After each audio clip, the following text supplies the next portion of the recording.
सियासत में आखिरकार क्या चल रहा है, किस तरीके का माहौल इस वक्त सियासत में बना हुआ है।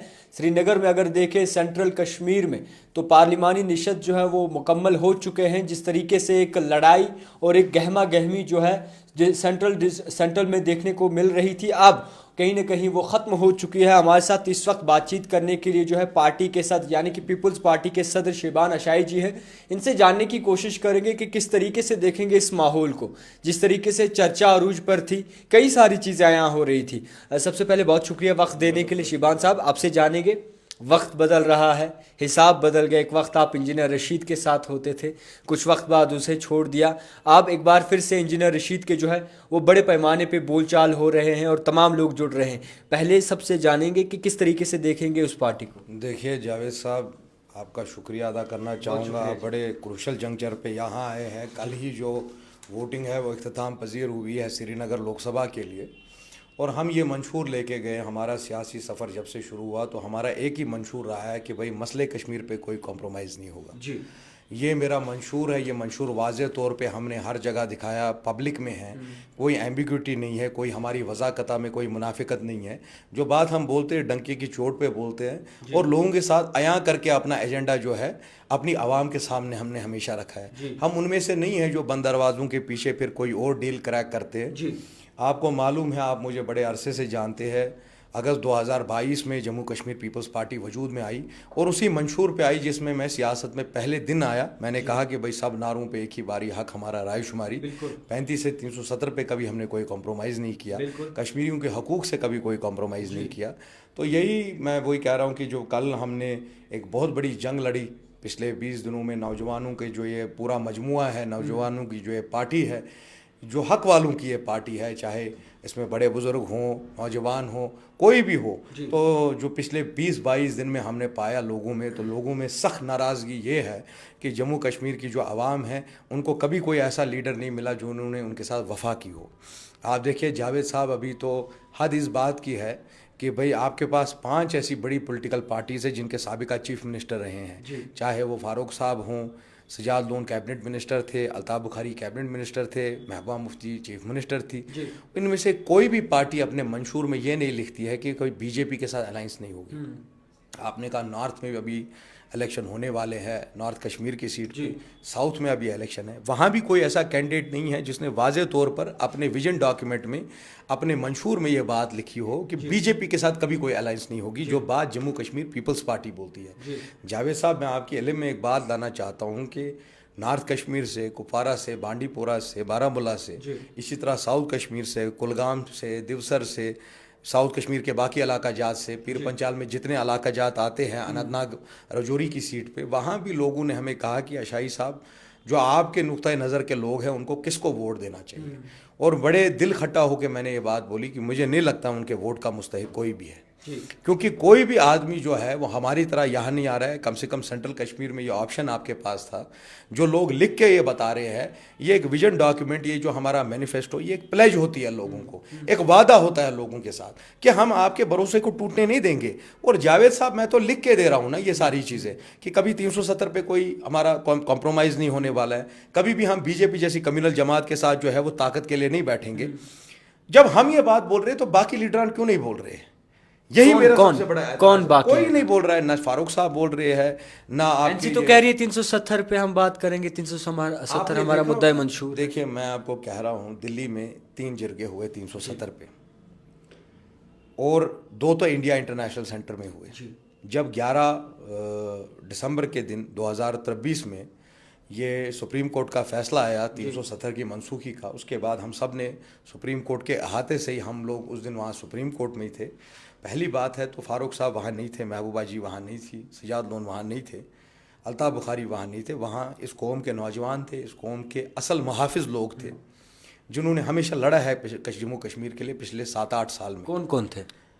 आपने खुद देखा, हम लोग वहाँ थे। नहीं, वो नहीं थे वहाँ हम लोग थे। वहाँ इरफान हफीज़ लोन थे, वहाँ मुजफ्फर शाह साहब थे, वहाँ आदिल नज़ीर खान थे। तो लड़ने वालों में से, कश्मीर की जदोजहद करने वालों में से भी मॉडर्न टाइम्स में जो भी सारे लोग थे वो सब वहाँ मौजूद थे। और हमने उसी इहाते से ये बात कही कि जहाँ तक हमारी कोशिशें होंगी कि इसमें रिव्यू पिटीशन फ़ाइल की जाए। जब हमारी लीगल टीम जो है उन्होंने कहा कि क्योंकि हम इंटरवीनर नहीं थे, हम कोई प्राइमरी पटिशनर नहीं थे, इसलिए हमारी पटिशन एग्री नहीं हुई, बट उस ज़माने में हमारी alliance Jammu Kashmir people's movement और मुजफ्फर शाह साहब के साथ थी, तो उनकी जो अर्जियां हैं वो प्राइमरी फोकल पटिशनर्स है रिव्यू पटिशन में। हम अपनी जंग को आखिरी दम तक लड़ते रहेंगे। मैंने कहा कि भाई यहाँ की जो पॉलिटिकल पार्टियाँ हैं वो मायूस कर रही है कश्मीरियों को। आज आपके पास वैसा अल्टरनेटिव नहीं है। जिस तरह शिवा नशाई या बाबांगे धुल बोलता है कि बीजेपी के साथ अलायंस नहीं होगी, बीजेपी एक कम्युनल जमात है, बीजेपी कभी नमाज के पीछे है, कभी अजान के पीछे है, कभी लाउड स्पीकर के पीछे है, तो हमारे हार जीत से कोई फ़र्क नहीं पड़ेगा। हमने पूरे शदोमत से ये इलेक्शन लड़ा और आने वाला हर इलेक्शन हम ये पॉलिटिकल पार्टी इस बैनर के तले, इस शेर के निशान के तले जम्मू कश्मीर पीपल्स पार्टी अपने पूरे ज़मीर का मुजाहिरा करेगी, अपनी कैरेक्टर का मुजाहिरा करेगी और हम हर इलेक्शन लड़ेंगे। अच्छा, देखिए, मुझे तकमील करने दीजिए। आपने कहा कि फारूक साहब की पार्टी बोलती है। आप फारूक साहब से पूछे कि कितने जिरगे करवाए उन्होंने 370 के लिए, कितनी पॉलिटिकल पार्टीज़ में उन्होंने कंसेंसस क्रिएट किया कि 370 was a part of basic structure of constitution. तो इससे हमें ही सिर्फ नुकसान नहीं है, हिंदुस्तान के आइन को नुकसान है, हिंदुस्तान के मुल्क को नुकसान है जो 5 अगस्त को हुआ है उससे। तो फारूक साहब ने कितनी और पॉलिटिकल पार्टीज़ को हमारे साथ कश्मीरियों के हक में खड़ा किया, उनके 3 MP से।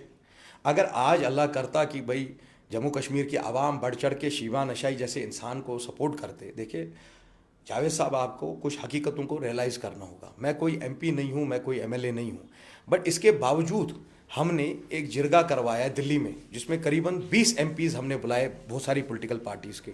TMC के लोग वहाँ थे, CPI CPM के लोग वहाँ थे, बाकी सेकुलर जमातें जितनी हैं हिंदुस्तान में उनके लोग वहाँ थे, और सब ने इस बात को एग्री किया जो कश्मीरियों के साथ 5 अगस्त को हुआ वो गलत हुआ और हम कश्मीरियों के साथ खड़े हो गए।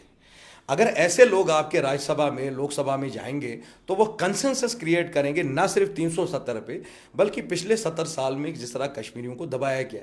क्या ये बात हकीकत नहीं है? और दिल्ली इस बात को मानती है कि शेर कश्मीर शेख मोहम्मद अब्दुल्ला को 53 में अरेस्ट करना, अनडेमोक्रेटिकली अरेस्ट करना, यह हिंदुस्तान की सबसे बड़ी गलती थी। यहाँ भाई हिंदुस्तान, मैं जब कहता हूँ कि हिंदुस्तान की गलती थी, तो हिंदुस्तान पे तो राज 2 ही पार्टियों ने किया है 47 से।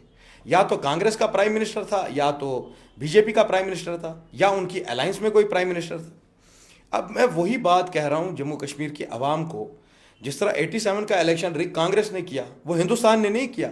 इस तरह हिंदुस्तान में जो तमाम पार्टियां हैं उन्होंने हमसे ये बात कही कि अशाई साहब, जो 5 अगस्त को आपको छीना गया वो कश्मीरियों से हिंदुस्तान के लोगों ने नहीं छीना है, 140 करोड़ लोगों ने नहीं छीना है। जो वहाँ की सेकुलर जमातें हैं, चाहे SP हो, चाहे RJD हो, चाहे TMC हो, चाहे DMK हो, चाहे जितनी भी पॉलिटिकल पार्टियां हो, करीबन 20 से ज़ायद पॉलिटिकल पार्टियां जो हमारे हक में खड़ी हैं, जिन्होंने कहा कि कश्मीरियों के साथ नाइंसाफ़ी हो रही है। आपको मालूम है जिस तरह आर्टिकल 370 है उसी तरह जी, आपको टोकना चाहूँगा, माफ़ कीजिएगा। हम आपसे ये जानेंगे, मुख्तसर सा हर एक बात जानेंगे आज। जिस तरीके से वोटिंग हुई, आप इसको अमन, चैन, सुकून नहीं मानते? और ये नहीं मानते कि कहीं ना कहीं जो सियासतदान दावा करते थे कि जमहूरियत का गला घोंटा जा रहा है, जमहूरियत ख़त्म हो रही है, उस जमहूरियत ने जवाब दिया है, उस लोगों ने जवाब दिया है वोट से? जावेद साहब, ये आपका डेटा है कल के इलेक्शन का। श्रीनगर में 8 लाख वोटर है, 1,20,000 वोट निकले हैं। पुलवामा में लगभग 3.5 लाख आपके वोटर है, 1,30,000 वोट निकला। शुपियान में नहीं, सुनिए, शुपियान में लगभग आपके 80,000 वोटर है, 35,000 ने वोट डाला है। बहुत अच्छा किया। मैं तो चाहता हूँ पोलिंग परसेंटेज, आप जावेद मेरी बात नहीं समझ रहे, मेरा कहने का मतलब मैं बड़ा नाराज हूँ श्रीनगर शहर से। 8 लाख वोटर थे, आपके पास एक सुनहरा मौका था। जिस तरह हैदराबाद से असद ओवैसी को कम से कम, अगर उधर की पॉपुलेशन 7-8 लाख है तो कम से कम 3-4 लाख वोट डालते, 50 से 60% पोलिंग परसेंटेज आता है। और जितनी देर तक पोलिंग परसेंटेज ज़्यादा नहीं जाएगा, आपने देखा कल छानपुरा में क्या हुआ है, किस तरह धांधली की एलिगेशंस लगाई गई वहाँ पे कि भाई पैसे बांटे गए। ये सब मैनिपुलेशंस तब पॉसिबल है जब आपकी वोटिंग। आप मानते हैं पैसे बांटे? मुझे तकमील करने दीजिए। नहीं, वहाँ बहुत सारी पॉलिटिकल पार्टीज़ के लोग थे, DPAP के लोग थे, कुछ इंडिपेंडेंट कैंडिडेट्स भी थे। उन्होंने आपको सबूत दिखाए कि भाई वहाँ पैसा बांटा जा रहा था। अब किस लेवल पे बांटा जा रहा था वो it's a work for the investigation agencies, police का काम है, हमारा काम नहीं है। मगर बात वही है जावेद साहब, लोगों को अपने किरदार का सबूत देना था। आज उनके पास एक बहुत अच्छा एक पोटेंट प्लेटफॉर्म था अपने गुस्से का मुजाहिरा करने के लिए, अपनी नाराज़गी जाहिर करने के लिए। 8 लाख वोटर है शहर में, कम से कम हम उम्मीद करते थे कि 50% से ज़ायद वोटिंग हो। आपकी वोटिंग परसेंटेज 15% भी नहीं है, 20% भी नहीं है। 1,20,000 लोगों ने खाली अपना वोट कास्ट किया। इस पर मुझे बड़ी नाराज़गी लोगों से है। अब आपने कहा जमहूरियत का गला घोंटा गया। जावेद साहब, ये गला किसने घोंटा है? यहाँ ये तो हमेशा हमें इन्हीं पार्टीज ने क्या है, कांग्रेस या बीजेपी ने गला घोंटा। आपके पास एक थ्राइविंग डेमोक्रेसी थी, क्यों नहीं थी? अगर कश्मीर का अपना प्राइम मिनिस्टर था, अपना झंडा था, अपने सदरी रियासत था, it was under the supremacy of the Indian flag. मगर एक बात जी जी नहीं, एक और बात बिल्कुल, मैं सब सवाल का जवाब दूंगा, यू डोंट बिकम जिटरी। आप सवाल पूछिए और मेरा जवाब भी ले लीजिए। मैंने कहा जो हमारी जमहूरियत का गला घोंटा गया, वो तो तब घोंटा गया, पंडित नेहरू के एक बड़े खासम खास आदमी थे मक्खन लाल फोतेदार जी, नहीं, शायद ये अक्सर ने ये बात बोली एक दिन इंदिरा गांधी को कि it was your father's biggest crime to arrest Sheikh Abdullah in 53, क्योंकि जब आपने एक कश्मीर का जो प्राइम मिनिस्टर था उसको पाबंद सलासिल किया तो कश्मीरियों के दिल से शायद ये बात निकल गई, शायद हम लोग पराए हैं। कश्मीरियों को यह एहसास होने लगा कि भाई शायद हमसे सोतेला व्यवहार किया जाएगा। अगर हमारा प्राइम मिनिस्टर था, सदर रियासत था, it was under the supremacy of the Indian flag, हमारा अपना झंडा था, उसके साथ तिरंगा भी था, तो हमें कभी भी इन चीज़ों से कोई दिक्कत नहीं थी। कश्मीर में एक लेवल ऑफ ऑटोनॉमी थी। आपको मालूम है 1956 में हमारा कॉन्स्टिट्यूएंट असेंबली जो है उसको डिसॉल्व किया गया। जितने कवानीन दिल्ली से पास होते थे उनको रजामंदी की ज़रूरत थी जम्मू कश्मीर की कॉन्स्टिट्यूएंट असेंबली से। अब जब हमारे पास आर्टिकल 371A to G है, नागालैंड में, मिजोरम में आप अभी भी उनके कल्चरल को लेके, उनके रिलीजन को लेके, उनकी सोशल प्रैक्टिसेस को लेके कोई भी कानून नहीं बना सकते। हिमाचल में आप एग्रीकल्चर लैंड नहीं खरीद सकते। इसी तरह महाराष्ट्र में, अंडमान निकोबार आइलैंड्स में, बाकी सारी जगह कुछ हमारे स्पेशल प्रोविजंस है। वो स्पेशल प्रोविजन हर स्टेट के लिए थे, हर यूनियन टेरिटरी के लिए थे। तो ये खत्म करके आपने हमेशा कश्मीरियों को अपने से दूर किया है। दिल्ली वालों को ये समझने की जरूरत है। By Delhi I mean the people of India, not these two political parties. ये पॉलिटिकल पार्टीज उतने हिंदुस्तान के भी गुनेगार है जितने हमारे गुनेगार। अब मैं बात कर सकता हूँ जी जी जी, आपसे जानेंगे कि इस वक्त जो लहर इंजीनियर रशीद की बनी है, आप भी इसकी पार्टी का एक हिस्सा थे, तमाम लोग आपको लाइव देख रहे हैं, आपसे जानेंगे क्या कहेंगे? वो पार्टी चलाई है हमने, आपने बनाई है हमने, आपने हाँ, क्यों नहीं बनाई? पछता रहे हैं? पछता क्यों रहे हैं? हम अपने मौकफ पे साबित कदम है। उनकी पार्टी में कोई बता के दिखाए उनका मौकफ क्या है अभी। अगर वो इलेक्शन लड़ रहे हैं, देखिए उनका बेटा जो है अबरार, मेरी पॉलिटिकल डिफरेंसेस रशीद साहब के साथ इसलिए हुई क्योंकि जो डीडीसी इलेक्शन में उनका रवैया रहा, जो डीडीसी इलेक्शन में उनके लोगों ने किया और उनकी रजामंदी से किया। आप सबको मालूम है कि क्या किया उन्होंने, किस तरह उन्हें प्रॉक्सी वोट दे दिए वहाँ काउंसिल इलेक्शंस में। उनका मंशूर किधर है? शिवा नशाई का मंशूर तो यहाँ है। शिवा नशाई बोलता है कि मैं बीजेपी के साथ नहीं हूँ। शिवा नशाई बोलता है 370-35 पे कोई कॉम्प्रोमाइज नहीं होगा। उनका क्या मंशूर है? इंजीनियर रशीद जो पार्टी लाल चौक में चिल्लाती थी सब नारों पे एक ही बारी, हक हमारा, रायशुमारी, वो क्यों नहीं बोल रही है पिछले 5 साल में? और एक अबरार को छोड़िए, वो एक बच्चा अपने बाप के लिए जदोजहद कर रहा है। दुनिया में सबसे प्यारे रिश्तों में से एक रिश्ता बाप और बेटे का है। उसको आप दरकिनार रखिए। उस बेटे ने यह बात वाज़े तौर पे कही, मेरे लिए सियासी जंग नहीं है, मैं अपने वालिद के लिए जदोजहद कर रहा हूँ। हर इंसान के जो एक अपने पर्सनल रिलेशन होते हैं वो एक अलग लेवल पे होते हैं। ये एक बहुत इमोशनल बॉन्ड है एक बाप और एक बेटे का। मैं उस पर कमेंट नहीं करना चाहूंगा। मैं उस पार्टी से पूछना चाहता हूं, पिछले 5 साल से हो कहां आप? आपने कितनी बार आवाज उठाई? आपने किस मुद्दे पे आवाज उठाई? अब मेरा उनसे कोई लेना देना नहीं है। जब मैंने देखा उस पार्टी में कुछ चीज़ें गलत होती हुई, मैं अपना ज़मीर बेचने नहीं निकला हूँ, मैं अपनी कौम का सौदा करने नहीं निकला हूँ। मेरा मंशूर आज भी वाज़े तौर पे, इसीलिए मेरे लिए नॉर्थ कश्मीर में कोई इलेक्शन नहीं लड़ रहा है। नहीं, आपने कहा कि उस पार्टी में गलत चीज़ें हो रही हैं। लोग इस वक्त काफ़ी जानना चाहते हैं, क्योंकि इस वक्त अगर देखें तो एक लहर इंजीनियर रशीद की, तो लहर होने दीजिए। लहर तो मोदी की भी है हिंदुस्तान में, फिर तो क्या हम उसके साथ चले जाए? देखिए जावेद साहब, एक लोगों को समझाएं। एक मोमिन वो होता है जो एक ही सांप से दो बारी ना डसा जाए। अब देखिए, अभी आप पीएचडी वालों को हम कल तक सपोर्ट कर रहे थे, उन्होंने फारूक साहब ने जेल जाने के डर से पीएचडी डिसॉल्व की। ये मैं आपके लाइव कैमरा पे बोल रहा हूँ, दोबारा कभी अलायंस नहीं होगी मेरी उनके साथ।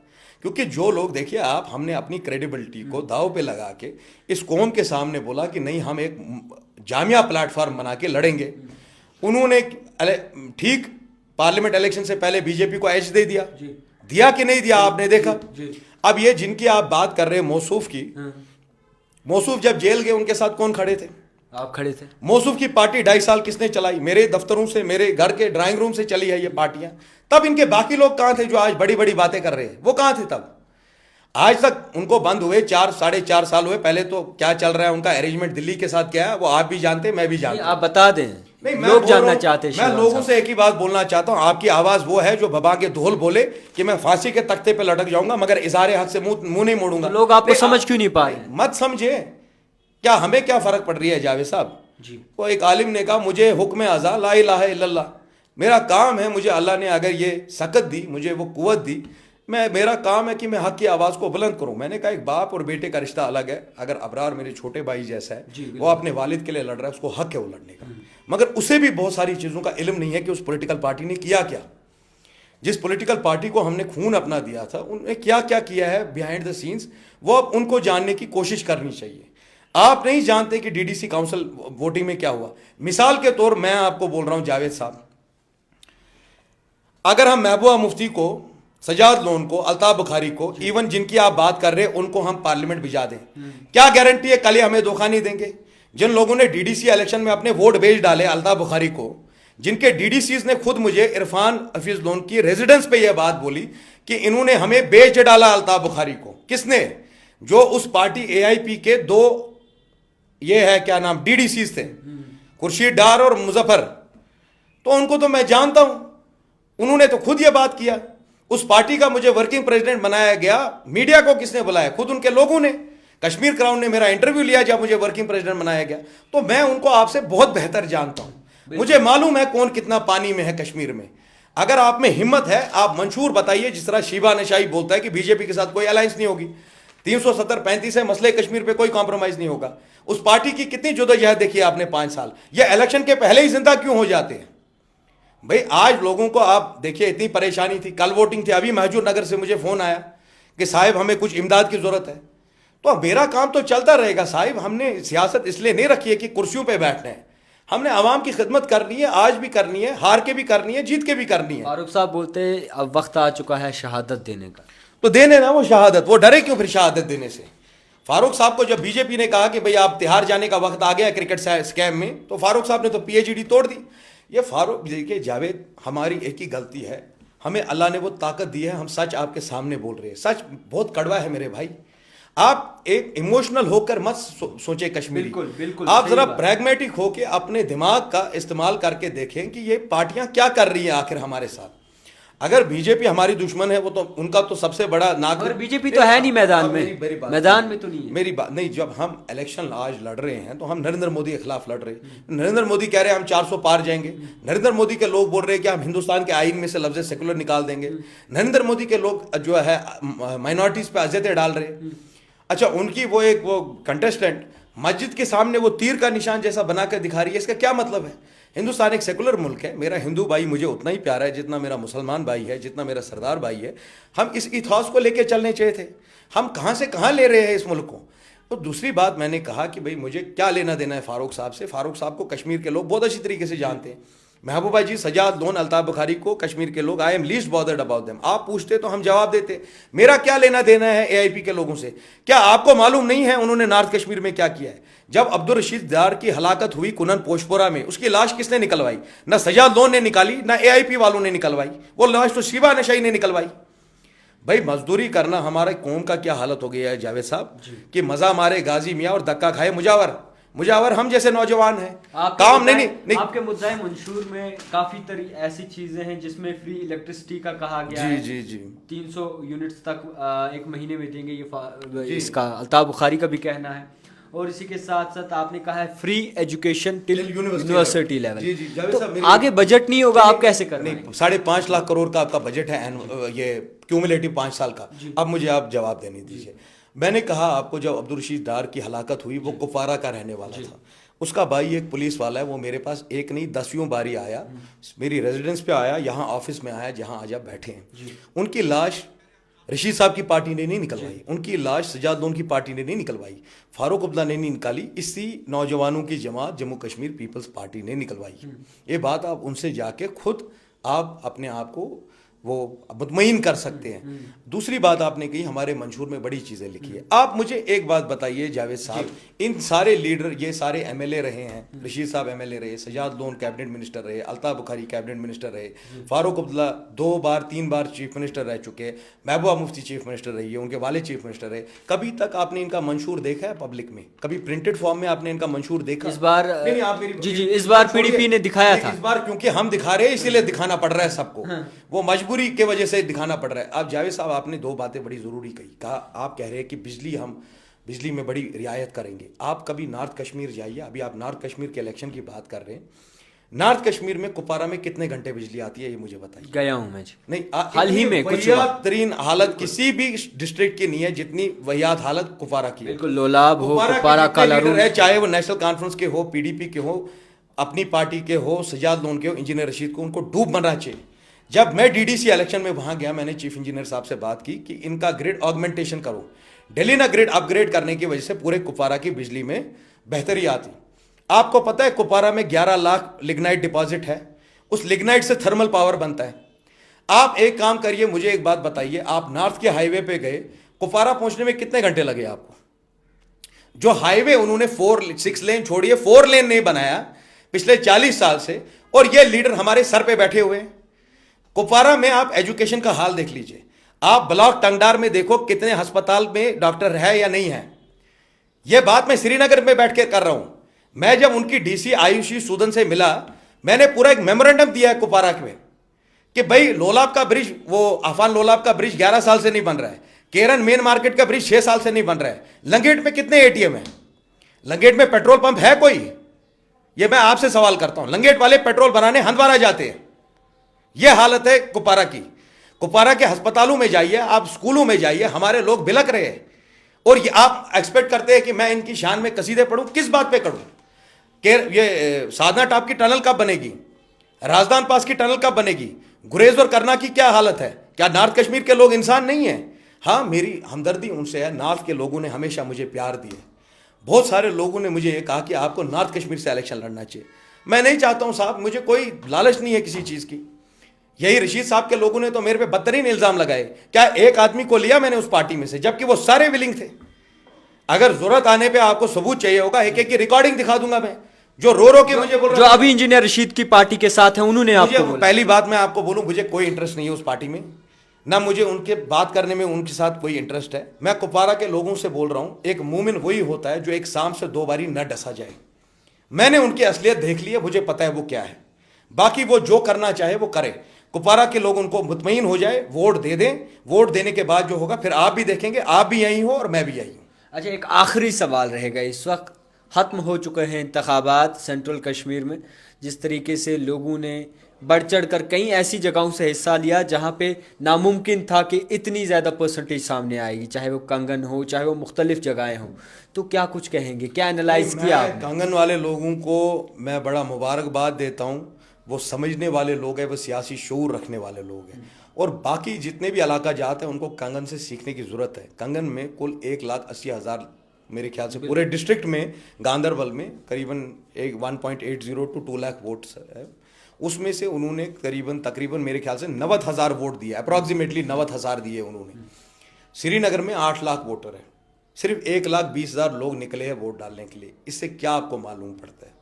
इससे मालूम ये पड़ता है, अलमिया ये है कि अभी भी हमारा नौजवान, हमारा पढ़ा लिखा आदमी इसमें आगे बढ़ चढ़ के हिस्सा नहीं ले रहा है। जावेद साहब, मैंने बारहा ये बात कही कि आपके पास NK प्रेमचंद्रन जैसे लोग हैं जो स्पीकर रहे हैं, वो सिर्फ एक MP है अपने केरला की पार्टी से। इस तरह बाकी बहुत आपके होनहार लोग हैं, पिनाकी मिश्रा है, तथागत सतपथी थे पहले, या महुआ मैत्रा है TMC की, या असदुद्दीन ओवैसी है, या बहुत सारे और MPs हैं। जब वो जाते हैं पार्लियामेंट में, वो अपने लोगों को प्रॉपरली रिप्रेजेंट करते हैं। और एक पार्लियामेंटेरियन का काम है अपने लोगों के लिए लॉबी करना, प्रोजेक्ट्स लाना, बाकी सारी चीज़ें करना, जो हम फेल हुए हैं। कुपवारा में लिग्नाइट डिपॉजिट इतने ज़्यादा है, 11 लाख टन अगर हमारे पास lignite deposit. Thermal power plant कितने बनाए हमने कुपवारा में? हमारे पास इतनी ये थी, कुपवारा नहीं, मैं पूरे नॉर्थ कश्मीर की बात कर रहा हूँ। हम वाटर रिसोर्सेज अपने हार्नेस कर सकते थे। सोलर सस्टेनेबल ग्रिड कितने बनाए? कितनी यूनिवर्सिटीज़ हमने बनाई नॉर्थ कश्मीर के लोगों के लिए? कितने मेडिकल कॉलेजेस हमने बनाए, कितने इंजीनियरिंग फिजियोथेरेपी कॉलेजेस हमने बनाए। अच्छा ये सब छोड़िए, अगर ये बोलते हैं हम लोगों की गैरत की बात करते हैं, आज एक लीडर मुझे दिखा दो पूरे नॉर्थ कश्मीर का जो ये बोलेगा कि बीजेपी के साथ अलायंस नहीं होगी। जिनकी आप इतनी बात कर रहे हैं एआईपी वालों की, उनको बोलो मंशूर कहाँ है आपका? शिवा नशाई तो अपना मंशूर दिखा रहे हैं ना। ये इंजीनियर रशीद साहब, अरे जिसकी भी पार्टी हो, कौन कितने पानी में हमें मालूम है, किसी की भी पार्टी हो, बोलो कहाँ है? जो लोग बोलते थे सबनारों पे एक ही बारी हक हमारा रायशुमारी, वो तो आज सिर्फ शिवा नशाई बोल रहा है। आज जेल जाने के लिए सिर्फ शिवा नशाई तैयार है। जब पटियाला हाउस कोर्ट में रशीद साहब के साथ मेरी मुलाकात हुई तो एनआईए वालों के साथ मेरा झगड़ा हो गया। वहां एक सुप्रीम कोर्ट के लॉयर कोलिन गोंजाल्वेज वहां थे, वो हमारे लॉयर, उन्होंने हाथ जोड़े मेरे सामने कि अशाई साहब आपको अरेस्ट कर लेंगे। हमने वहां भी गैरत का मुजाहरा किया, हम यहां भी गैरत का मुजाहरा करेंगे। हमें पता है जावेद, दिल का हाल आप बखूबी जानते हो। जब कैमरा बंद होता है आपको भी मालूम है उस पार्टी में क्या हो रहा है, हम में और उनमें कितनी फर्क है, इसीलिए हमारे रास्ते अलग हो गए। खैर, बहुत शुक्रिया वक्त देने के लिए। नमाज का वक्त हो चुका है। बहुत शुक्रिया शिबान साहब वक्त देने के लिए। जितने भी देखने वाले हैं उन तमाम लोगों तक ये खबर पहुंचाने की कोशिश की कि आखिरकार शिबान अशाई का किस तरीके का रद्द-ओ-अमल है। इंतखाबात ख़त्म हो चुके हैं, अब देखने वाली ये बात है कि किस तरीके से जो है इनके नताइज सामने आएंगे। देखते रहिए द टाइपराइटर जावेद खान के साथ।